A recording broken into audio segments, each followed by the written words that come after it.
কি নাম ছিল? প্রতাপরুদ্র। সেই রাজা মহাপ্রভুর অনেক গুণকীর্তন শুনছে এবং মহাত্মা তিনি স্বয়ং ভগবান। তার একবার ইচ্ছে হলো মহাপ্রভুর সঙ্গে দেখা করবেন, মহাপ্রভুর দর্শন করবেন। কিন্তু অনেকে অনেকে চেষ্টা করেও মহাপ্রভু তাকে দর্শন দেয় না।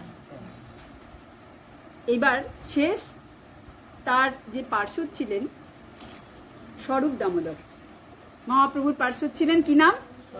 স্বরূপ দামোদর। স্বরূপ দামোদর একদিন মহাপ্রভুর কাছে, প্রভু আমার একটা নিবেদন আছে প্রভু। হ্যাঁ বলো। এই যে রাজা প্রতাপরুদ্র আপনার ভক্ত প্রভু, বহুদিন ধরে আপনার দর্শনের কৃপা প্রার্থী, বহু চেষ্টা করেও আপনার কৃপা পায় না।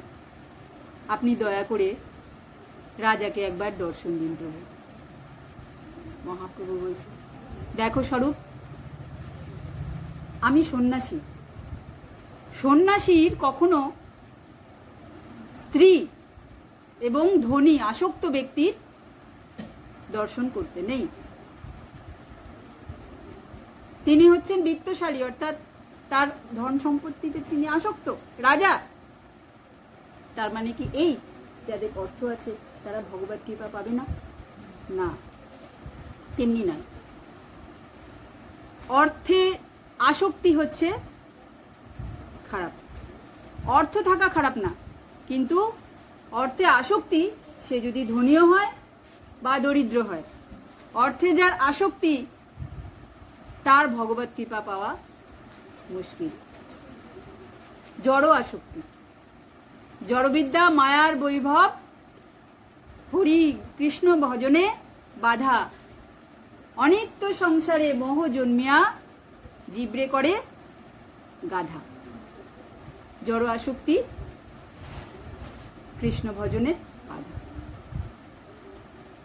যেহেতু তিনি রাজা, প্রচুর সম্পত্তির মালিক, আসক্ত ধন সম্পদে, সেহেতু মহাপ্রভু বলছে, এইবারও যদি তুমি আমাকে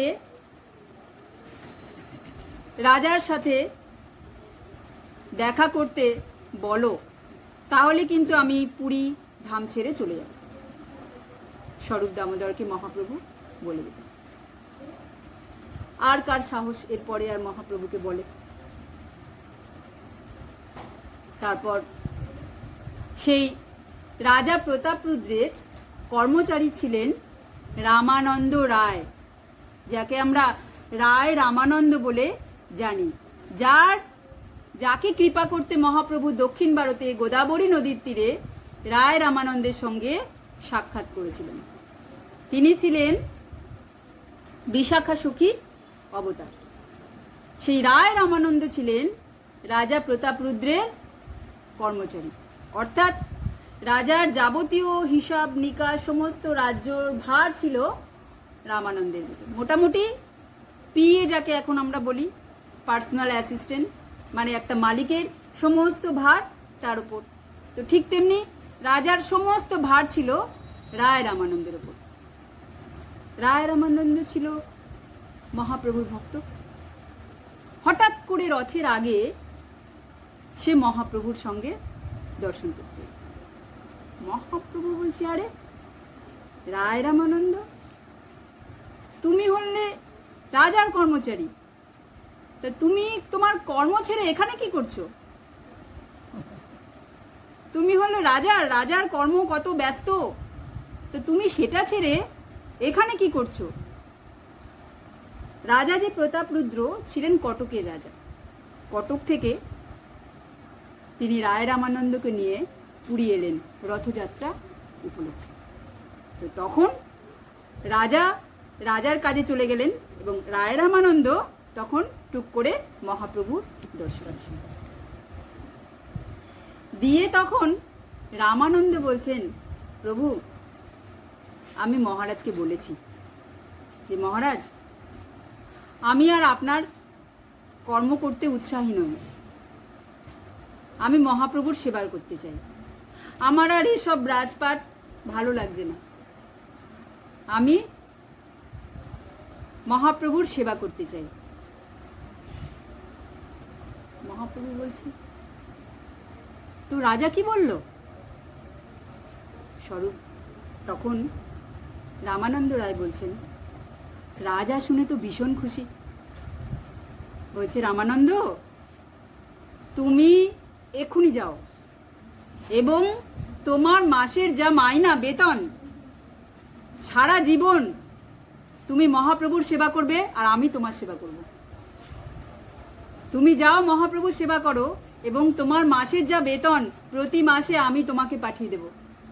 শুধু তাই নয়, তোমার সারা জীবন যা যা লাগবে তা আমি বহন করব।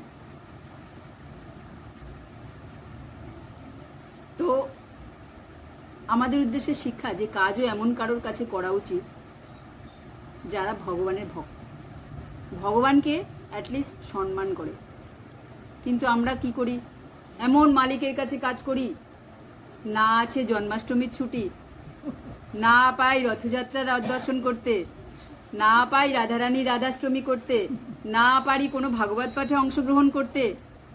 এইরকম হচ্ছে আমাদের মায়ার দাস।